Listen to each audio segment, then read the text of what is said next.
Good evening, everyone, and welcome to tonight's SWOG webinar, which is our 31st one.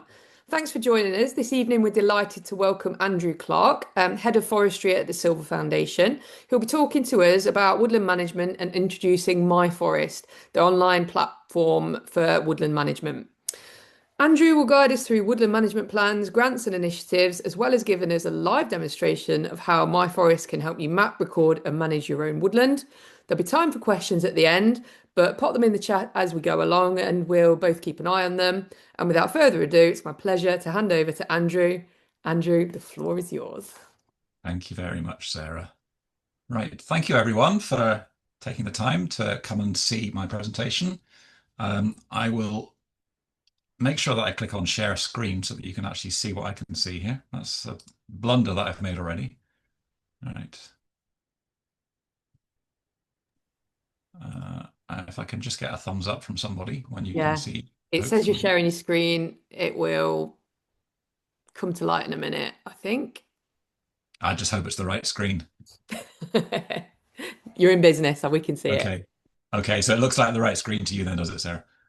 Yeah, that's exactly what it should look like. Yeah. Okay, great.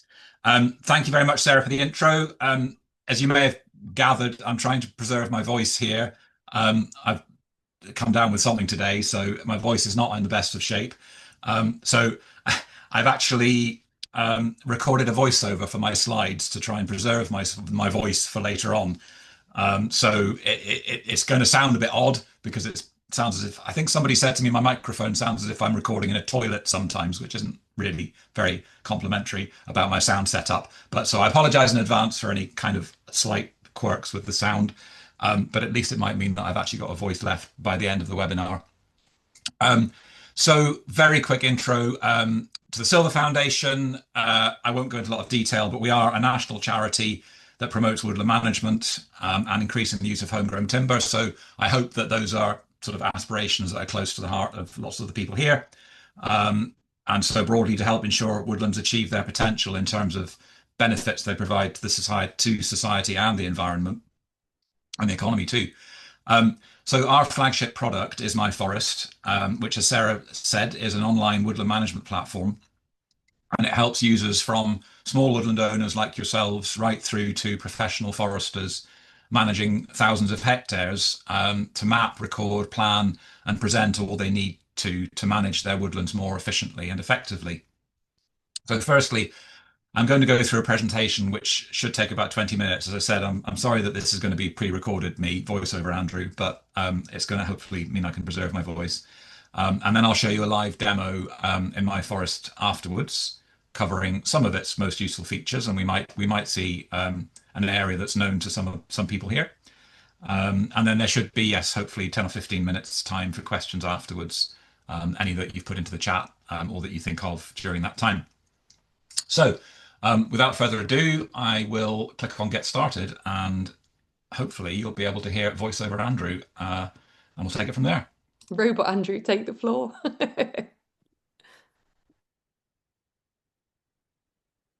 To kick off, here are some images of some of the things I think of when I think about woodland management. You will probably have some different ideas of what it means to you, which might or might not include some of these. Pruning, planting and timber harvesting seem pretty conventional, but there's always some space for some unconventional stuff.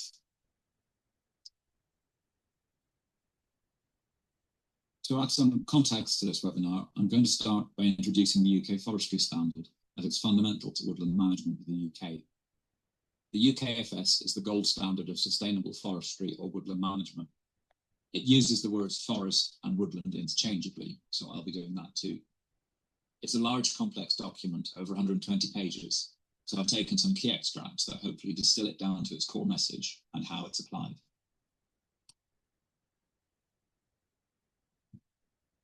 From page 1 of the standard, this diagram shows the 3 broad areas of sustainability: environmental, economic, and social, and how they overlap.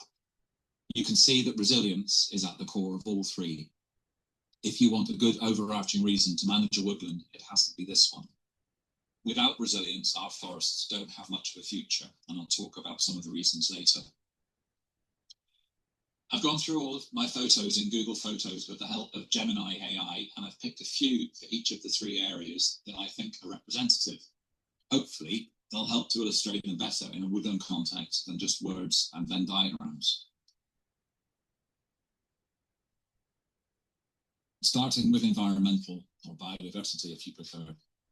This is deadwood habitat, and yes, there is a section on deadwood in the UKFS. A long-eared owl chick and young Douglas fir. I like this photo because it shows that a native species can coexist quite happily with introduced ones, and a roe deer fawn with a tree shelter.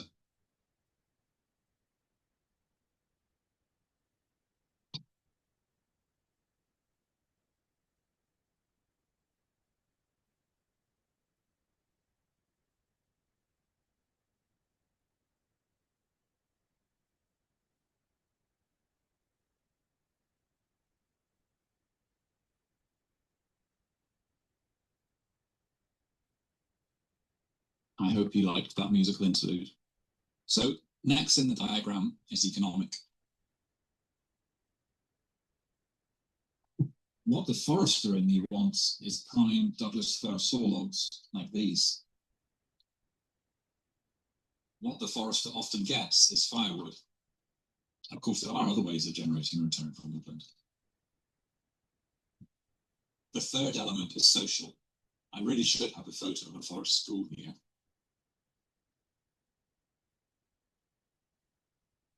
The closest I found was this photo of an Exeter University climate change expert talking to a group of foresters. I was lucky enough to go to a natural forest school.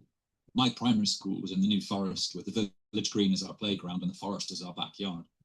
The children have access to green space and trees is so important for their development, and forest schools are a great way to do that. This photo is of a hurdle making course, and some of you might recognise some of the people in the picture. Lots of owners are hosting courses on woodland crafts in their woodlands nowadays. Wildlife trusts, the Woodland Trust and the National Trust all welcome volunteers to help manage their woods, as well as a great way for traditional skills to be passed on and for positive management to be done. Activities like this can be hugely enjoyable and even therapeutic for people who take part. Andrew, would it be possible to turn the volume up at your end? My daughter on a mountain. I don't know, Sarah. Okay, just a bit of feedback is if we can make it a bit louder. I can hear it fine, but not everybody can. But if everybody at your own end, if you could turn the volume up on your own devices too, that should help. Or you could turn on closed captions, which I've done. Oh, yeah, good shout. Closed captions is an option in Zoom at the bottom. So if you click on the 3 dots that says more, show captions, that will give you the subtitles. Great idea. Thank you. Who doesn't love playing in the woods?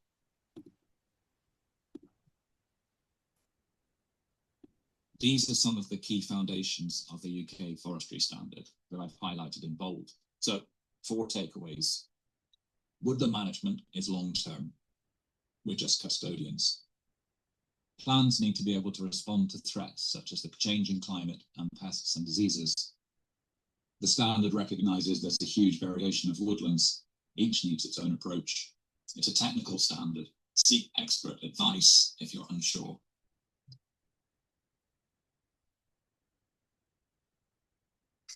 Here are some links if you want to look into the UK Forestry Standard some more.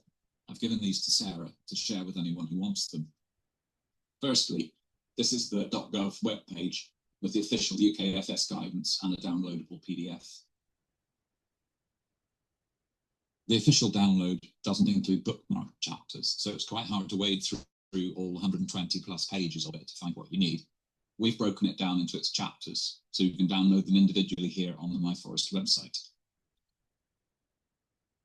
You can also carry out a sustainable forest management self-assessment in myForest after you've registered using UKFS Checker, which is free. There's also Canopy Learning have a free basic UK Forestry Standard support course. There's also this course hosted by the Institute of Chartered Foresters. They also have a more in-depth course for professional foresters.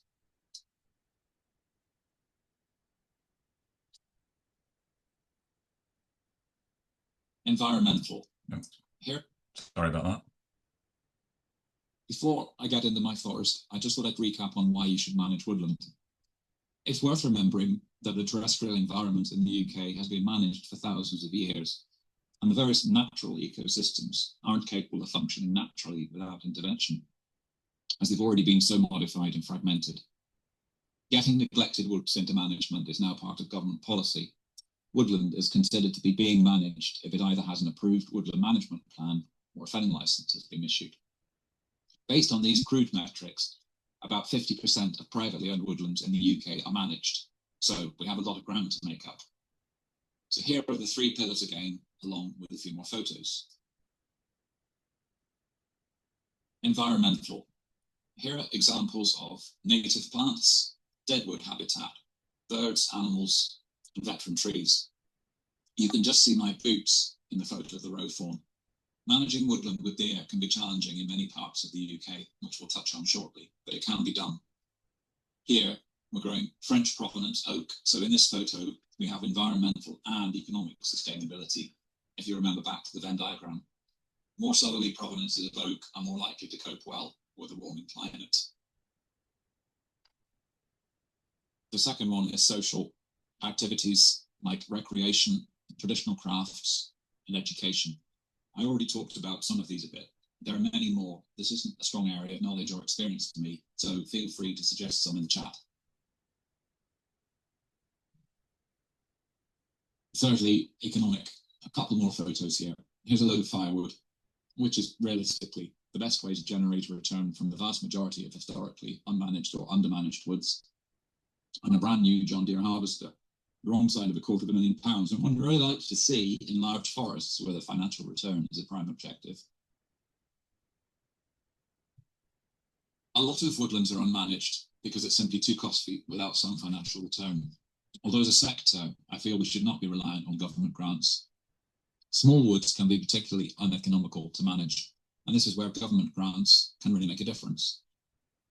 I haven't really got time to go into all the options here, but the grants that may be of most interest firms in England are the Woodland Management Planning Grant, which pays towards the cost of the management plan, and Countryside Stewardship High Tier, which funds many actions and capital items that help to improve woodland resilience, such as deer management and invasive species control.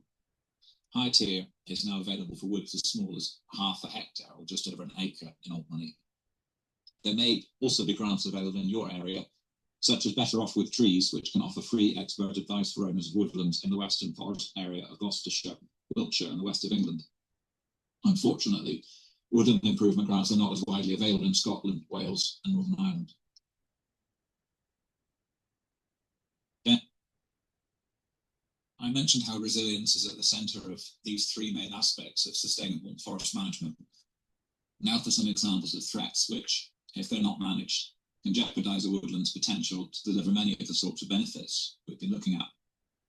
There isn't time to talk about these in detail, but I think it's important to mention them in the context of why woodlands should be managed. The first one is deer. This slide and the next one come from the Forestry Commission. Then grey squirrels. I hope most people here appreciate how devastating the damage caused by deer and squirrels can be.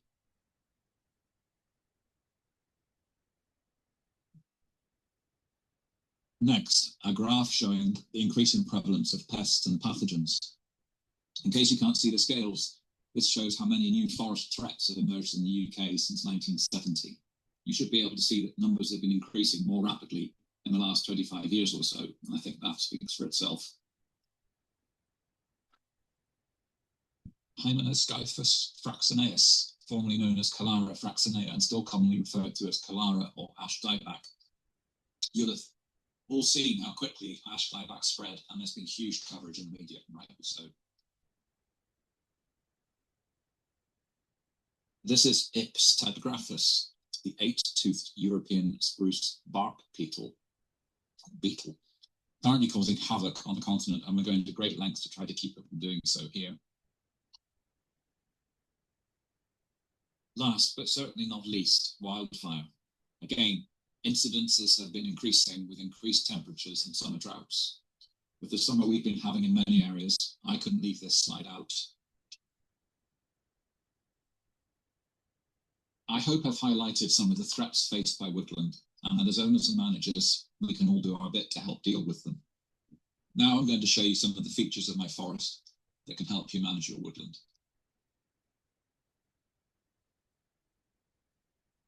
myForest is a cloud-based Geographical Information System, or GIS, with mapping linked to a specialist forestry database. You can download your mapping and data in a variety of ways, and there are digitised templates of official forms used for things like felling licences, or felling permissions in Scotland, and woodland management plans. There are also decision support tools like the integrated support in the Forestry Commission Woodland Management Plan template and UKFS Checker, and tutorials, guidance, and links to other resources. Whatever your objectives are, record keeping is essential for effective woodland management, and myForest helps with this. It acts as a single source of truth so that you don't end up with different versions of the same information in different places and lose track of what's what. Here are some examples of some of the outputs that you can generate from records or data that you can store. The first two are Forestry Commission Standard Management Plan documents, which can be generated by myForest. This is the inventory and plan of operations. And this is the Woodland Management Plan downloaded as a PDF. myForest has a digitised template with built-in support to help you write your plan, including links to an online Woodland Management Plan course. The course has been offline for a few months and only recently came back online after being moved to a new server. We haven't updated the links in the template yet, but I've shared them with Sarah for anyone who's interested. I would urge anyone who's doing a management plan to take a look at the course, as it's very good. Note that for woods between 3 hectares and 10 hectares, you can also use the small Woodland Management Plan template, which is also built into myForest. This is a simpler version and doesn't require separate inventory and plan of operations. However, this cannot be funded by the Woodland Management Plan grant and can't be used to support higher tier funding. We also have the Scottish Forestry Forest Management Plan template built in. These are age class and species breakdowns. A diverse forest is a more resilient forest. You can tell at a glance if your woodland is too reliant on a small number of species or a limited age range, both of which can make it vulnerable to threats like pests and diseases and extreme weather events.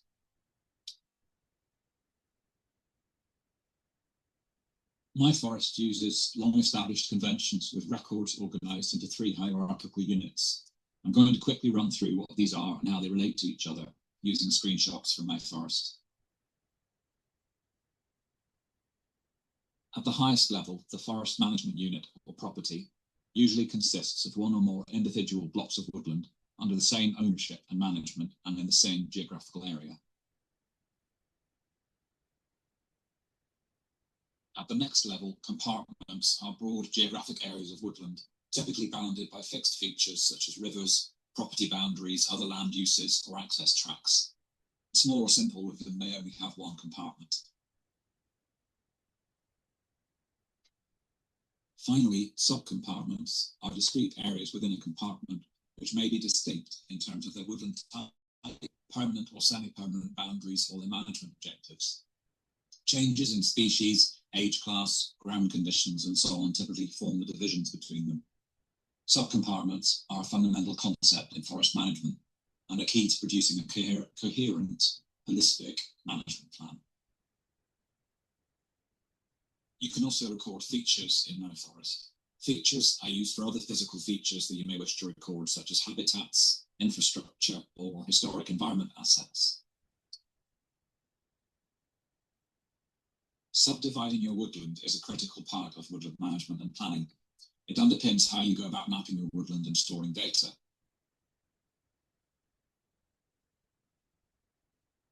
How you subdivide a woodland will depend on a number of factors, including the scale and complexity of the site, the presence of special features or constraints, and your objectives. You can hopefully see here how the compartment boundaries follow tracks and rides, and the subcompartments are areas that are uniform in things like species, age, and management history. Using satellite imagery as a base map like this can really help. In this one, you can clearly see the larch is bright yellow, and the shadows can help you see how tall the trees are.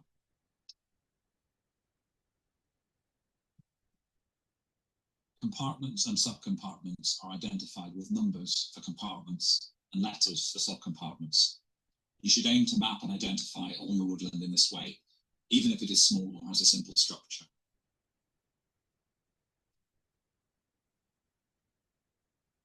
You can also record a lot of data about your woodland. Here is some inventory data showing the tree species in one of the subcompartments.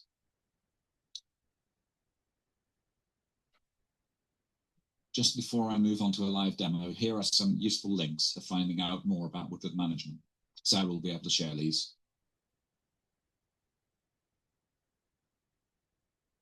Okay, I now will clear my throat and try and share a different screen instead. Bold move.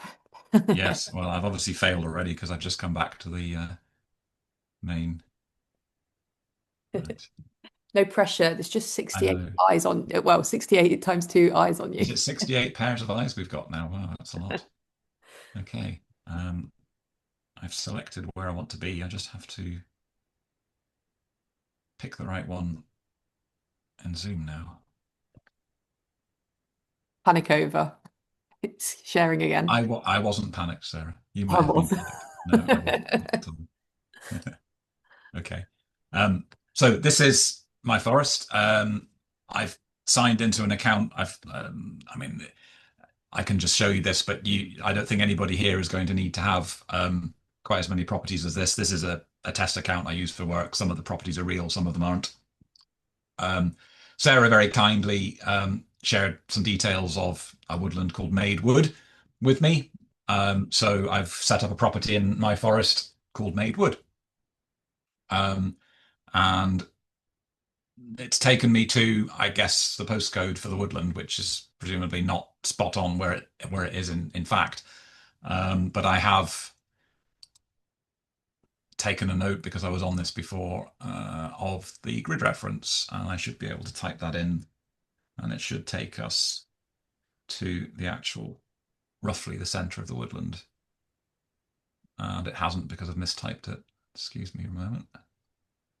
Did that before. I'm pretty sure that's what I did wrong. 369.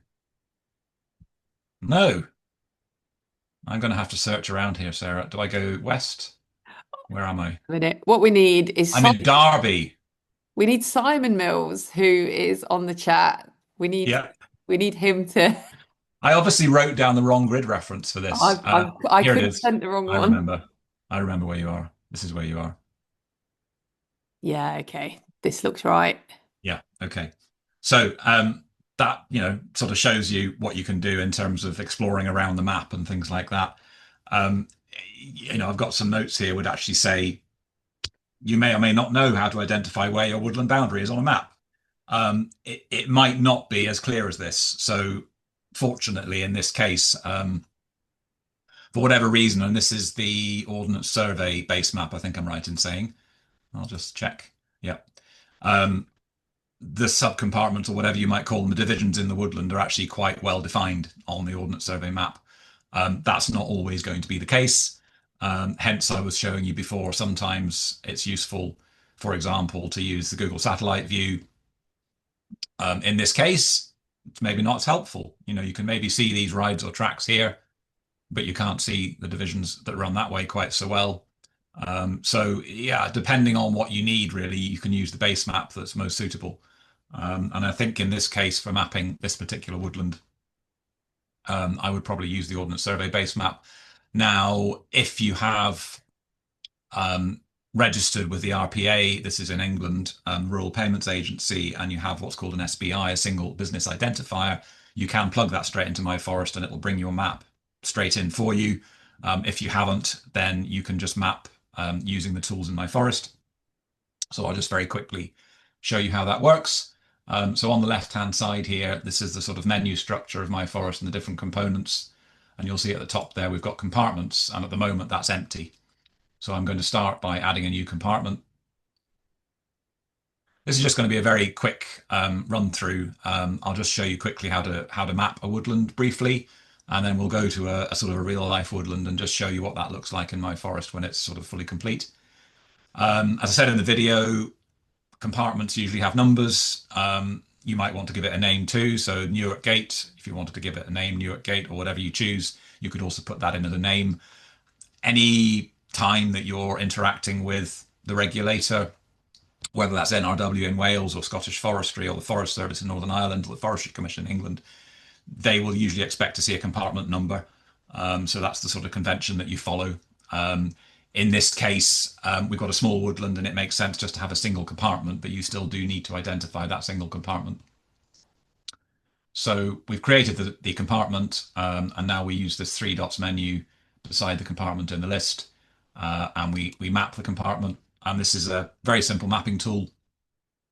If anybody is familiar with using a GIS or any sort of drawing tool on a computer, really, it's very similar. You just drag and drop, and you drop by clicking your mouse. I'm not actually dragging here, I'm just moving my mouse, but that's what it does. It just drops. You drop your point where you want them by clicking your mouse, and then you just come back to the beginning. So very, very simply mapped. This is probably quite small on most people's screens, so I'm going to see if zooming in, yes, that should help. It's probably too big now. So we've actually immediately, and this is a standard thing with the GIS, it tells you what the area is. So that's a really nice feature as well. And as soon as you, if you just watch that number, which is now down here in the map editor, as soon as you move one of these points, you can see the area changing automatically and even the perimeter. So it's very reactive, responsive to what you map. So we've got a compartment. With the data in myForest, which I'm a big fan of data, some of you might not be, it's very dull, but you store data in different places. With the compartments at what we call the compartment level, we've seen already you have a name and number. You also, then that's all you have stored at the compartment level. So to be actually able to record other sorts of data, like your inventory data, which is your species, you need to add subcompartments.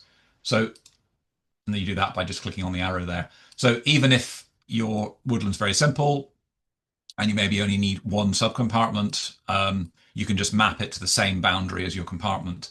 So again, there are certain conventions. If you were doing a woodland creation project, you would choose to have a different type of compartment here that allows you to store creation related data. We're looking at woodland management, so we've selected management, and again, you have numbered compartments and you have lettered subcompartments. So again, if you're interacting with the Forestry Commission, they would expect to see subcompartments with letters. So that's just a standard thing to do. We've created the subcompartment. It's sort of nested within that compartment. No mapping yet, so there's no area, but we can very quickly do some mapping and use this, what's called a snapping tool. So we can snap, we can actually essentially get the cursor to snap to any points that we've already created. And that makes it very easy just to map to the same area, just by dragging the mouse along, letting it snap to your point. Doesn't matter what order you do those in. So we've now created a subcompartment called A. And just to show you what we've got there, I'm just going to actually, we have those two labels on top of each other. So we've got a compartment 1 and a subcompartment 1A. You can do more things if you wanted to, for example, add another subcompartment. You can very easily adjust your vertices. That's what these points around the boundary are called. They're called vertices. So for example, if I wanted to divide this in two for whatever reason, and I could use the Google satellite view for this, see where my species boundaries are, for example, I can see this is in a sort of a row mixture. So presumably we've got an evergreen and a deciduous species of some description in between. But let's just say for point of argument that, oh, I didn't create an extra one there. I'm just going to snap that to the edge so we're on the same boundary. Let's just say for sake of argument we had a roughly half and half division. So we can create one subcompartment over one half of the area. Don't like my labels getting detached from where they should be, so I'm just going to drag that back over. And then we could make another subcompartment B, for the other half of the area. And then we can just map that in the same way, just drop the points on. Now this is a very obviously simple case, and we've just got a rectangle and a couple more rectangles. You could have a much more complex shape, and it'll take a little bit longer for you to do your mapping, but that's essentially how you do your mapping in myForest. Just to sort of take you around, explore, if you like, what's available in myForest now. This is I'll maybe just touch on what I was going to say later. On just a word on setting up your myForest account. So we actually have two different kinds of accounts. Hopefully, if I click on that tab, you'll be able to see that different tab. Has that changed the tab in my browser for everybody? Yes. Thank you, Sarah. So this is currently our account structure. You can use myForest for free, and that essentially gives you the vast majority of the functionality in myForest. You can do your management plans, you can do your mapping. There are a few things that you can't do, but the majority of the features are there. There's a full list if you scroll further down this page of what features are in each type of plan. Or you can pay a subscription. Now, if you have a single woodland, as most woodland owners do, then you're most likely to want to have a forest owner account, which is only £24 a year for a subscription. That subscription basically gets you all the features. So, for example, if you only have a free account, you won't get the Ordnance Survey base maps. You won't get all of our data layers. You won't get those nice little graphs that I showed you before that show the species and the age class breakdown. I should really say breakdown, not classification. If you were a professional forester managing multiple woodlands, then you'd have an agent account, and that's £120 a year, and that lets you manage multiple woodlands.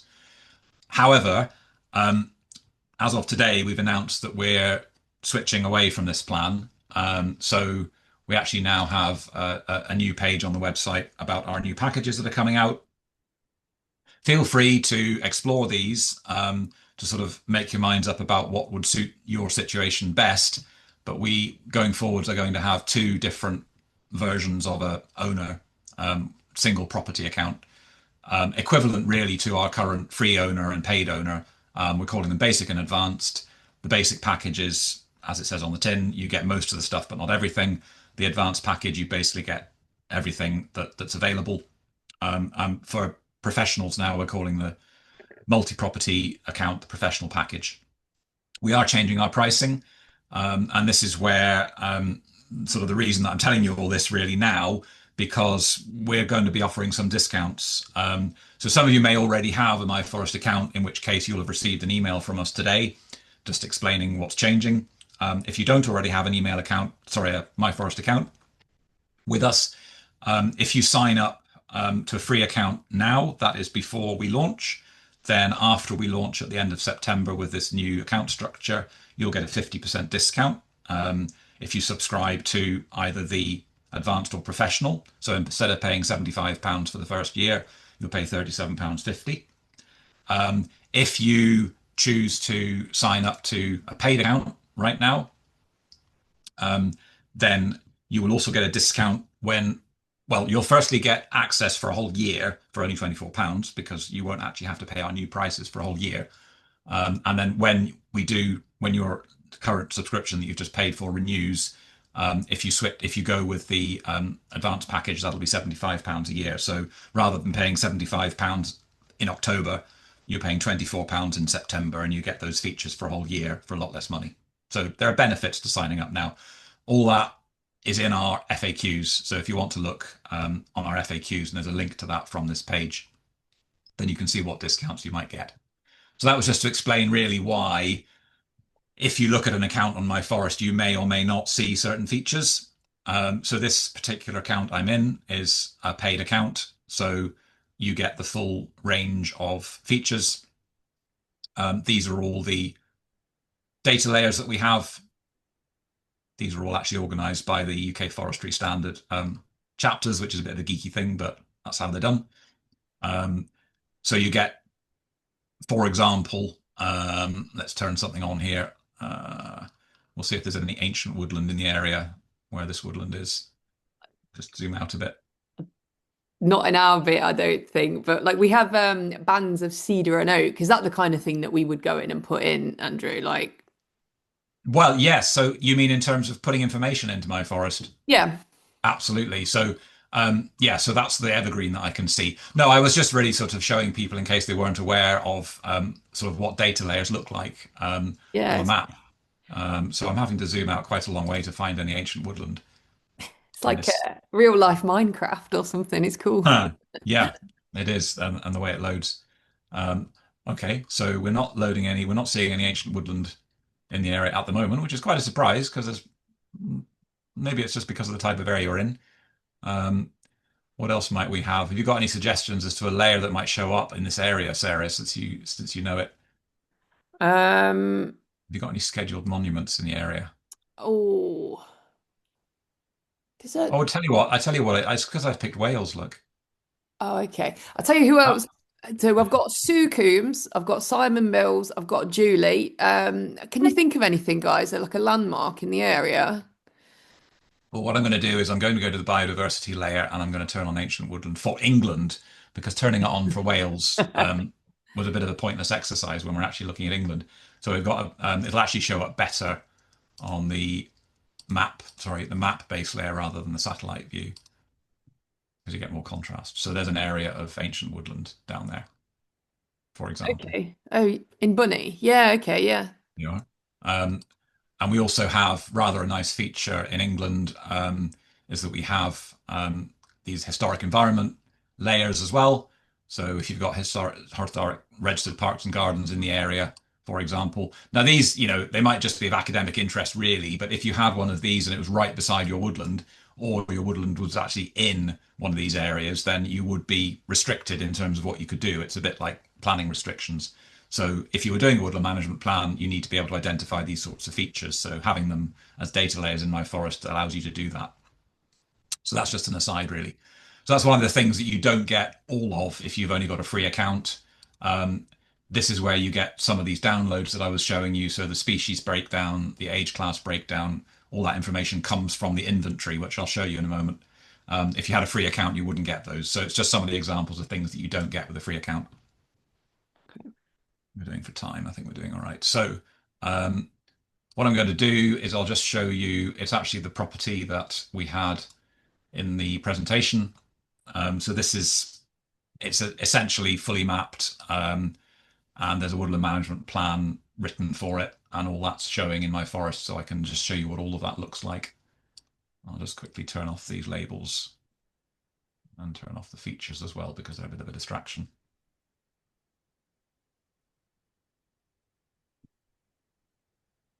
I didn't mean to turn the labels on. There we are. So here are our compartment boundaries in blue and subcompartment boundaries in white. And yeah, there's a Ordnance Survey base map here. So again, similar to the one we're just looking at, you can see, in fact, I'll just turn that layer off so that you can see some of these rides and so on are marked on the base map. So you can use those as your compartment or subcompartment boundaries. But clearly not everything that you might want to use as a boundary is marked on the map. And there are two ways you can actually map those then. Either go out on the ground and actually survey on the ground, or switch on your satellite view. And then you can see very often, now it's going to depend on what it is for you locally. They've actually updated the view. This is Google Maps. They've actually updated the view for this area since I did the screenshots for that presentation. And the screenshots for that presentation were taken in the winter or very late autumn. So you could see nice long shadows. You could see the larch trees being bright yellow. There's less in photographs taken in the summer. There's often a lot less distinction. The woodland we were looking at just now was clearly taken in the winter because the deciduous trees are brown. So you can see very clearly where those areas are between the cedar and the other species. It's a little bit harder to tell for this particular area when you're looking at a photo that's been taken in the summer. It's all just a set different shades of green. But essentially, that's what I've done in this case. I've been a combination of on the ground and looking at the satellite imagery to work out where these boundaries are. And I've done all of that. I've mapped them, and I've got my whole range of compartments and subcompartments here up the side. So we've got 7 compartments and quite a lot of subcompartments. Now, Sarah, you were talking about your cedar and other species. So I'll just pick a subcompartment at random. This is where you put that sort of information. So once you've got your subcompartment set up, you can click on Edit Management Data. So this is where you actually start to build up a real picture of your woodland. This is where you can put in all the information about your trees, essentially. Oh, cool. How much you put in is really up to you, but it depends on what you want out of it. So if you are doing a management plan, a Forestry Commission management plan, one of the things you'll need to do is generate what's called an inventory and plan of ops. That takes the information from here, puts it into a spreadsheet for you, which you then just submit to the Forestry Commission. So it sort of makes that job a lot easier for you. And the bonus is you've also got a record here. So then you can do other things with that, such as I was just showing you earlier, downloading some pretty graphs. So, you could look at these. I'll just download as a little bit of a demo to show how it works. But you could look at these and you could sort of say, oh, that's very nice, but what does it actually mean?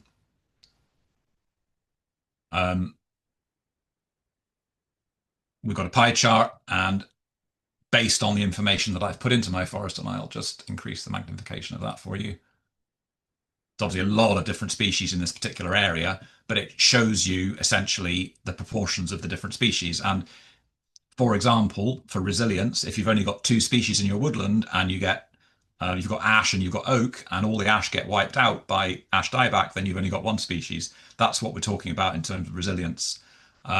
Another example being if you've got all your trees of the same age and you get a big storm and they all blow down because they're all susceptible to wind, then you lose your entire woodland. So it's good to have a variety of ages, and that's what the other chart that I showed you there, the age class breakdown, that's what that shows. And if you've put your what we call in forestry P years or year planted into this inventory, then that will be able to make it over into those graphs showing you the age classes.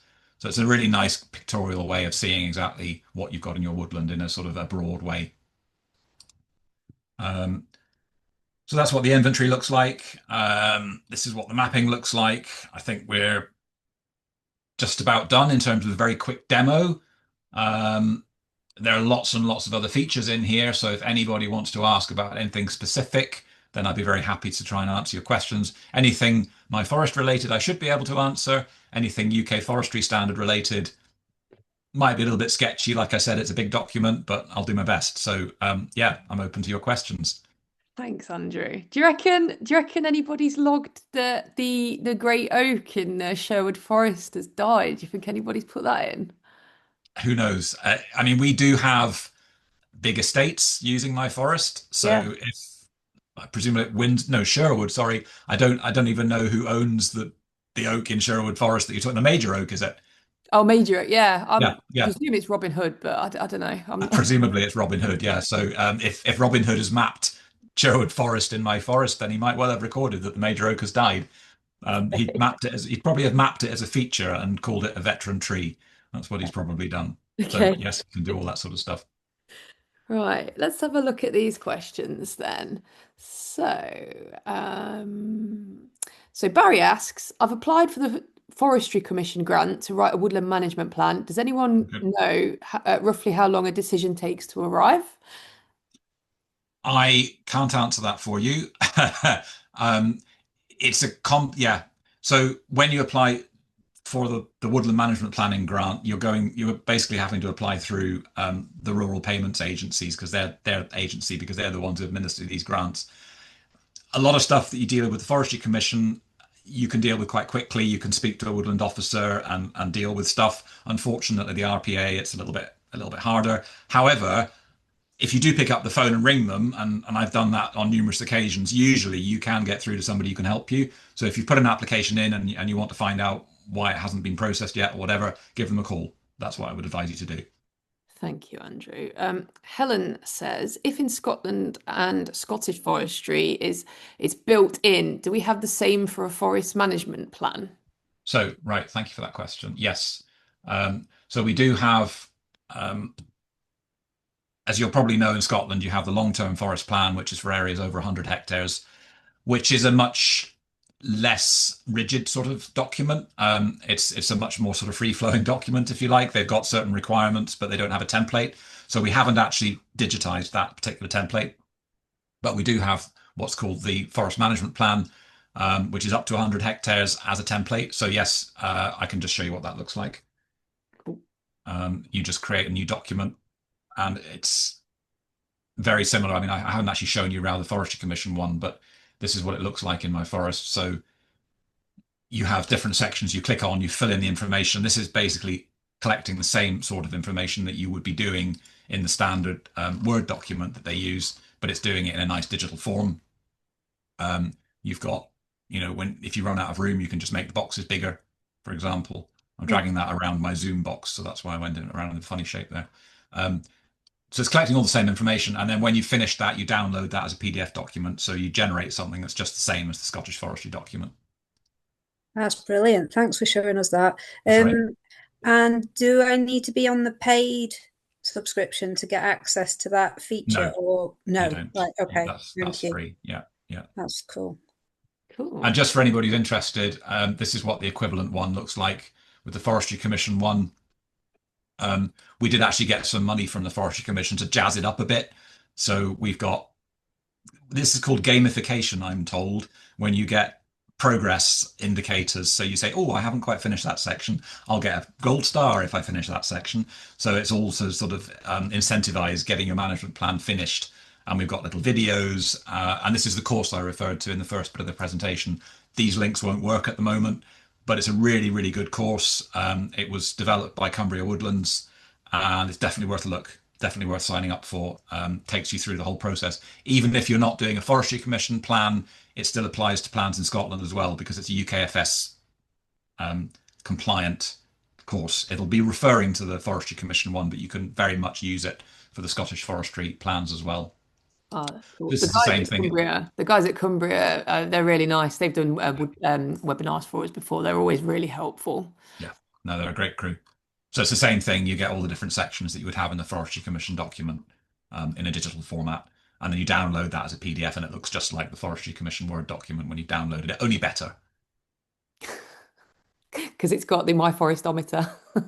It's just better. The Word document, if you make any changes to it at all, the formatting between pages goes all over the place. Ours doesn't do that because it's better.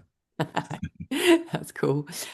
Someone asks if they have 2 parcels of land, 1 hectare and a 2 hectare, do they have to pay 2 lots of the fee?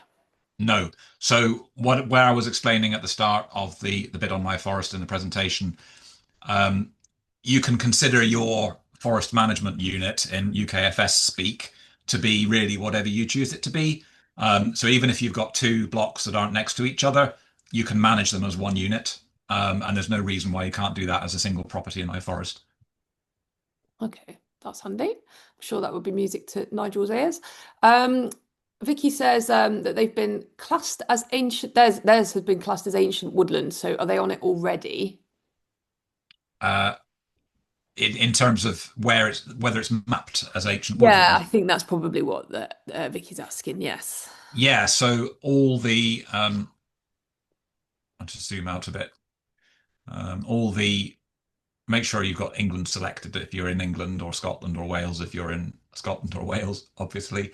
The data layers we've got for each country do differ, but we do have ancient woodland data layers for all the countries.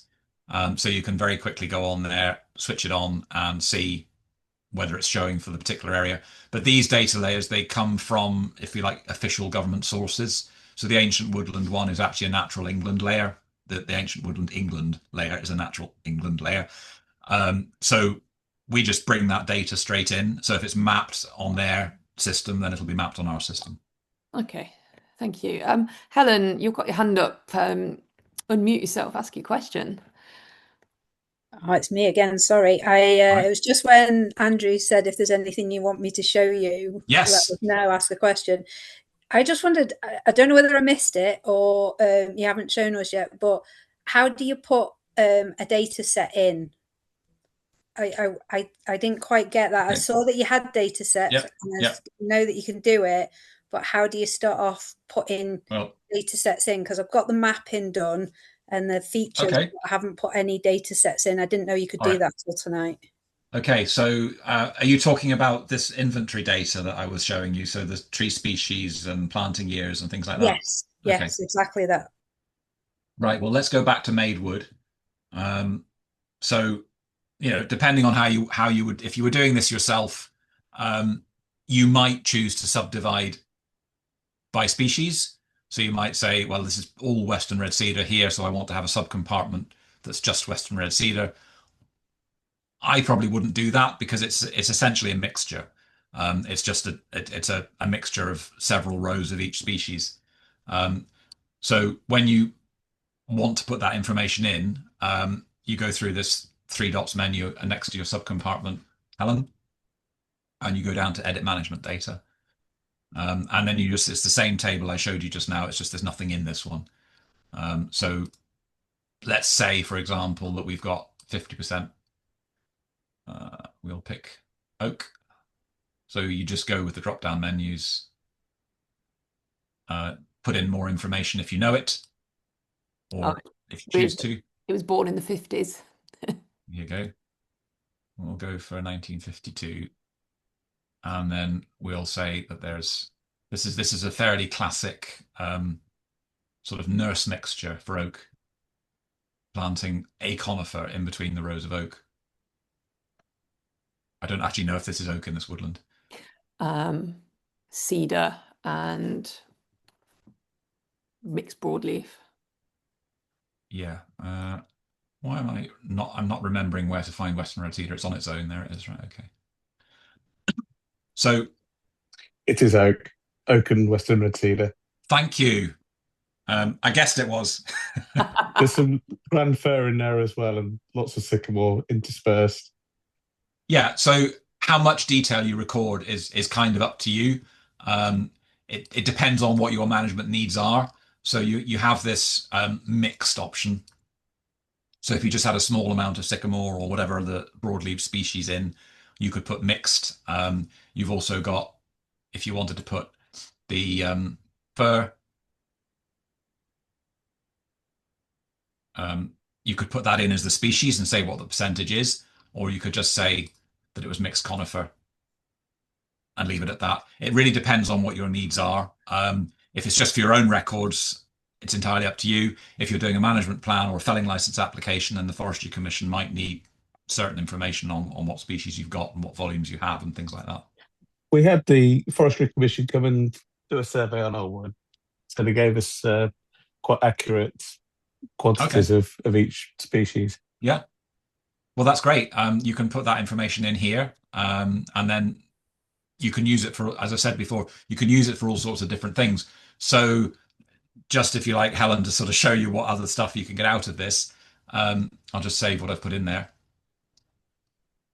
You can also put in more information and actually extract information. So if you've put in if you've done some measurements and you've put in your DBH, your diameters at breast height, and your heights, then the diameter at breast height can then actually be used to work out your basal area, which is a thing that we use in forestry for things like thinning control.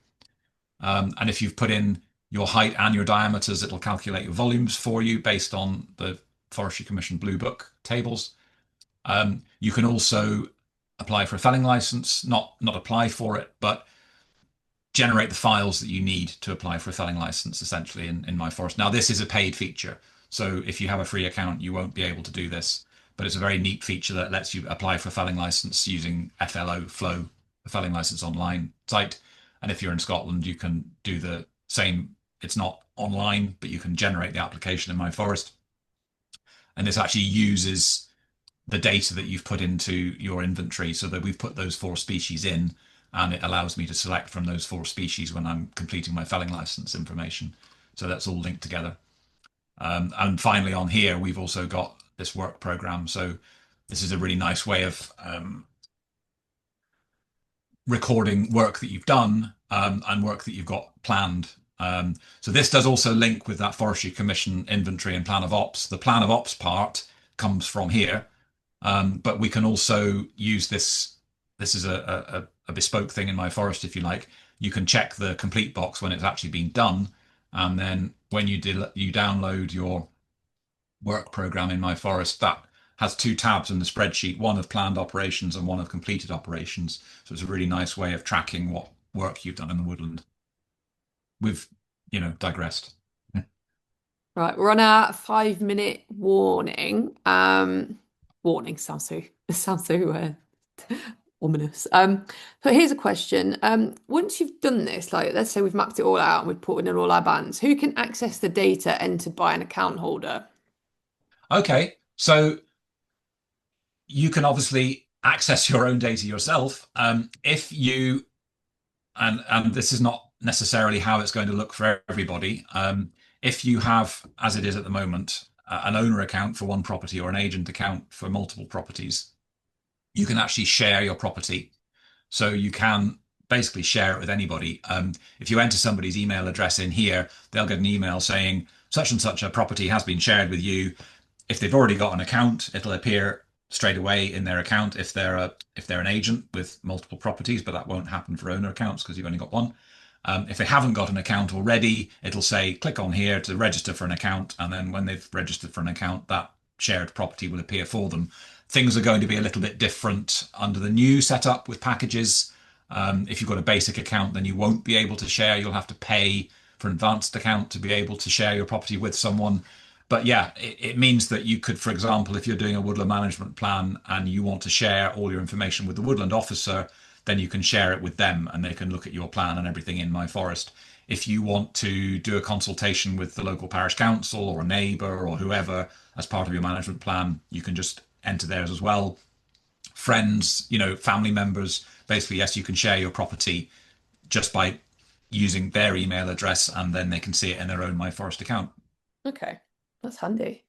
Someone asks, do universities have access to this? Do they use it for their courses? Yeah, so it's not so much that they have access to it. We don't sort of have a package that we offer to universities, but we do sort of collaborate with some universities on some of their teaching programs.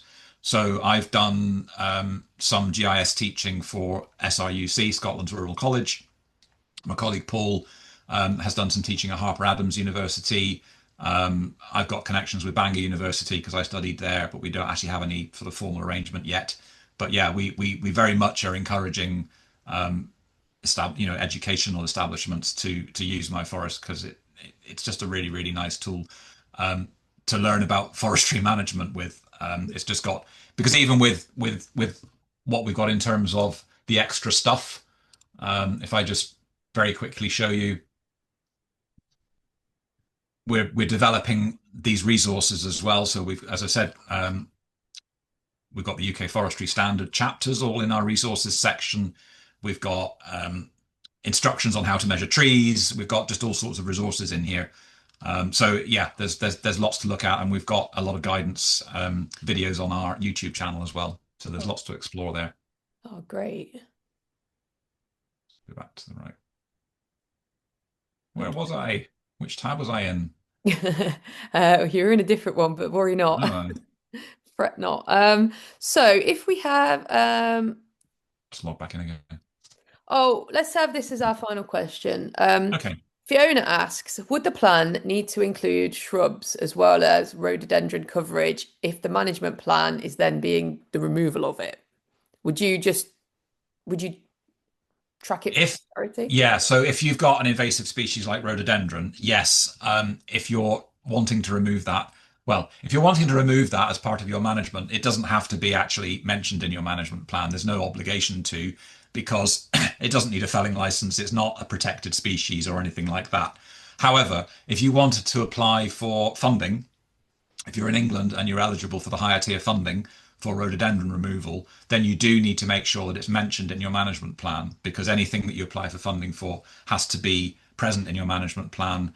There's a whole section on woodland survey, and there's a whole section on essentially threats. So if you see an invasive species as a threat that you've identified that needs to be removed, put that in the management plan and then refer to it in your funding application, just to make sure that everything lines up. Okay, yeah, that makes good sense.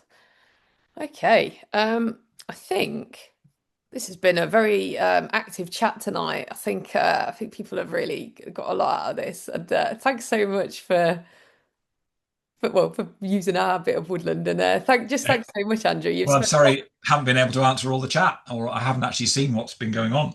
Do you know what this means? It means we'll have to have you back for another one. Okay, that'll be fine. Listen, you've spent no end of time on this, and you've done voiceover Andrew as well, and thank you for. And my voice is still here. Yeah, thanks so much for doing that. And I think we're going to have a lot of questions, but I've directed people to my email. If you've sent me those bits, I will forward that on. But any extra questions, everyone knows it's sarah@swag.org.uk. If you want to ping them to me, I'll collate them and I'll ping them over to Andrew when I've got a few.